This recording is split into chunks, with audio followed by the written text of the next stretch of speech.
और ये भी है यहाँ पर जितने भी कॉर्पोरेशन में ये जितना चीज है, फॉरेंसिक ऑडिट आज तक त्रिपुरा में नहीं हुआ। ये बहुत मैसेज चाहते हैं आप फॉरेंसिक ऑडिट? आप लोग का ये फॉरेंसिक ऑडिट के लिए हमने डिपार्टमेंट को मेरे 2 टाइम्स रिमाइंडर किया। फॉरेंसिक ऑडिट चाहिए। ये डिपार्टमेंट में कब कितना इनकम हो रहा है, कब कैसा वहां से निकल रही है, कैसा वे निकल रही है, ये सब फॉरेंसिक ऑडिट करने के लिए स्टेट गवर्नमेंट को मैंने 2 टाइम्स चिट्ठी लिखा। अभी तक नहीं हुआ। तो अभी वी हैव डिसाइडेड ऑलरेडी, अभी खुद डिपार्टमेंट कोई बाहर का एक्सपर्ट ऑडिटेड इसको लेकर हम फॉरेंसिक ऑडिट हम करना चाह रही हूँ। यहाँ क्या चल रही है, क्यों क्राइसिस हो रहा है, और बेनिफिशियरी हर टाइम क्यों इन टाइम में नहीं मिल रही है, और सैलरी क्यों बेनिफिशियरी का पैसा से लेकर हम कर्मचारी लोग एंजॉय करना पड़ रही हो। ये सब अभी हम खुद डिपार्टमेंट डिसाइड कर रही है, ऑडिट দেখাবো। তো এখন থেকে কর্মচারীরা আর 1 তারিখ বেতন পাচ্ছে না, এখন থেকে না, সামনে মাসে না। যদি আমাদের কাছে পয়সা অ্যাভেলেবেল থাকে তো 1 তারিখ আগেও পাইতে পারে। এবার যদি না অ্যাভেলেবেল যদি না থাকে তো 1 তারিখ পাইবে কি করে? বেতন তো শেষ হয়ে গেছে, কর্মচারীদের বেতন ভাতা তো 4 মাসই শেষ, যেটা সরকারি দিচ্ছে। এখন যেটা চলছে, যেটা চলবে, এটা তো বেনিফিশিয়ারি প্রোডাকশনের উপর ডিপেন্ড করবে। তাহলে এতদিন যে মানে 1 তারিখ তারা বেতন পেয়ে গেছে, এটা কি মানে তখন কি ভালো চলছিল টিআরপিসি? এই জন্য এখন ফরেন্সিক অডিট চাই। আগেও বেতন তাদেরকে দেওয়া হয় না।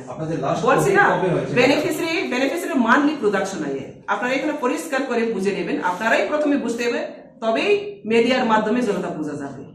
বেনিফিশিয়ারি মান্থলি প্রোডাকশন আয়ে, মান্থলি প্রোডাকশন বিক্রি করার পর এখান থেকে ইনকাম হয়, এই ইনকাম থেকে স্যালারি হয়। বুঝতে পারছে তো? এটা তো লিমিটেড না, ফ্লো, এটা তো মান্থলি আছে ইনকাম, মান্থলি প্রোডাকশন আছে, রাবার সিট বেচছে, তারপরে ইনকাম হচ্ছে, তারপরে স্যালারি মেকআপ করছে। এটা তো এই মাসে হঠাৎ করে আপনার বেতনটা পিছিয়ে গেল। এত বিগত 25-30 বছর ধরে বেতন ওয়ান টাইমে পেয়ে যাচ্ছে, 1 তারিখ পেয়ে যাচ্ছে, তখন কি মানে এরকম ক্রাইসিস ছিল না? দেখো, সরকারি পয়সা যখন আসে একসাথে আসে, হ্যাঁ, তো যখন ব্যাংকে থাকবো তখন অ্যাভেলেবেল থাকবো। সরকারি পয়সা খতম হয়ে গেলে তার সব ডিপেন্ড করে ওই প্রোডাকশনের উপর। তো প্রোডাকশনের যদি ভালো করে আমরা টাইম মতে এটা কালেক্ট করতে না পারি, টাইম মতে আমরা যদি বিক্রি করতে না পারি, টাইম মতে আমরা যদি কস্টটা ঠিক না পাই, তো টেন্ডার আমরা আবার রিটেন্ডার করতে হয়। তো সেখানে আমাদের পয়সা কাভারেজ ক্রাইসিস হয়ে যায়। আর তারপরেও অন্যান্য খাতে আমাদের যেটা পুরনো এমডি আছে, অন্যান্য খাতে এখানে সেখানে পয়সা কি বলবে কাজের জন্য রেখেছিলেন, সেগুলোও আমরা পাইনি। সেজন্য এই মাসে আমরা ক্রাইসিস হয়ে গেছি। কর্মচারীদের জন্য শুধু আপনারা প্রবলেম কেন? ডিপার্টমেন্ট জন্য বলো তো, আপনারা পেমেন্ট কি দেখো, আপনারা সবাই কর্মচারীর জন্য ব্যস্ত। এই ডিপার্টমেন্টের কর্মচারীর জন্য দেয়, এই তো ডিপার্টমেন্টের জন্য কুশো। আপনারা শুধু কর্মচারী নিয়ে কথা বলে তো আবার কর্মচারীরা বলবেন আমাদেরই শুধু পাওয়া, বেনিফিশিয়ারিদের পাওয়া নেই। তো কথা বলছে, এখন বেনিফিশিয়ারিরা যাদের মূল্যে, যাদের পরিশ্রমের মূল্যে এই ডিপার্টমেন্ট চলছে, যাদের পরিশ্রমের মূল্যে কর্মচারীরা বেতন মিলছে, তাদেরকে না দিয়ে আপনি নিবেন, তাহলে আপনি কত সেলফ সেন্ট্রিক, আপনি কত ব্যক্তি স্বার্থ।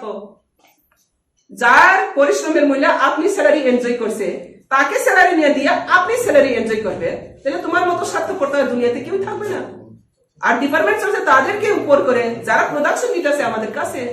তো আমি চাই স্যালারিও একসাথে যাও, কর্মচারী বেনিফিট একসাথেই যাবে, যদি অ্যাবিলিটি থাকে।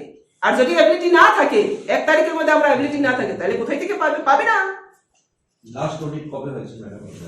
লাস্ট অডিট কখনো হয়নি, ওরা অডিটের এখন পর্যন্ত আমি বারবার চেয়েছি আমাদের ফাইন্যান্স, যেটা ফাইন্যান্স ডিপার্টমেন্টের দায়িত্ব আছে, অডিটের কোনো এখন রেকর্ড নেই। কি ফাইন্যান্স অফিসার? এটাই তো, সেজন্য এখন সবই, সেজন্য এখন ফরেনসিক অডিট চাই। এই ডিপার্টমেন্টে কোথায় কোথায় ঘাটতি আছে, কমি আছে, কি চলছে, সেটা আমি নতুন করে আরো এই ডিপার্টমেন্টকে নতুন করে সাজাতে চাই, আর সাজাবো। আফটার 2-3 মান্থ কি বাকি দেখো, এখন থেকে 0 থেকে আমি শুরু করছি।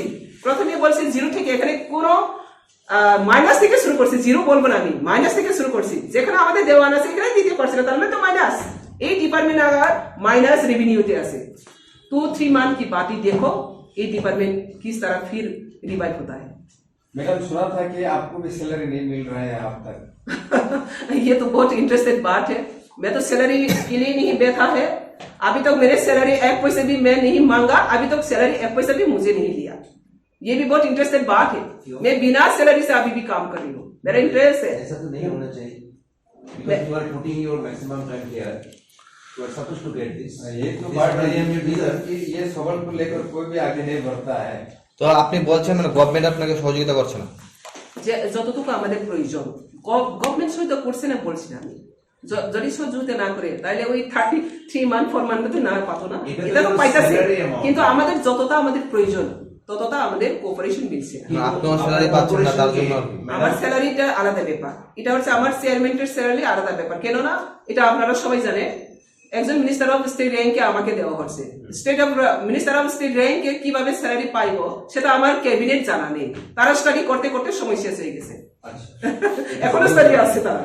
That is very কিন্তু ইম্পর্টেন্ট মিনিস্টার অফ স্টেটের র্যাঙ্কে তারা কিভাবে স্যালারি হবে তারা হয়তো এখনই নলেজ করছে না, সেজন্য স্টাডি চলছে।